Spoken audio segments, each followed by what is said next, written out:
Quand la place de la Comédie se transforme en tribune. Nous avons besoin d'aide.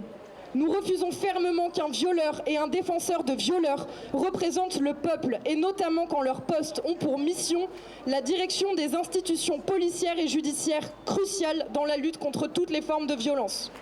Plus de 300 militantes et militants se sont rassemblés hier pour dénoncer le dernier remaniement. On a des ministres qui sont accusés de viol, qui ont des propos homophobes et sexistes et qui ont défendu en plus des violeurs. Donc pour moi c'est un recul et ça n'envoie pas un message clair, en tout cas pour les victimes qui voudraient s'exprimer face aux violences.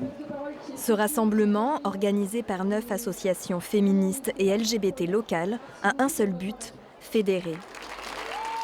Moi, j'attends rien de Macron. Moi, j'attends des gens, j'attends des salariés, j'attends des personnes LGBT, des femmes, toutes les personnes, des gilets jaunes, grévistes qui se sont battus. Ces gens-là aussi sont concernés par tout ça. Et moi, ce que j'attends, c'est encore une fois une levée de bouclier, une prise de conscience ou un changement brutal. Composé de 8 femmes et de 8 hommes, le gouvernement de Jean Castex, pourtant paritaire, ne satisfait pas. Ça aurait été fort de nommer des femmes féministes ministres de l'Intérieur ou ministres de la Justice. C'est pas le cas. Donc la parité, elle peut être numérique, mais pas forcément de poste en fait. Et c'est ce qu'on observe partout. Dans toute la France, 45 villes se sont mobilisées pour le droit des femmes.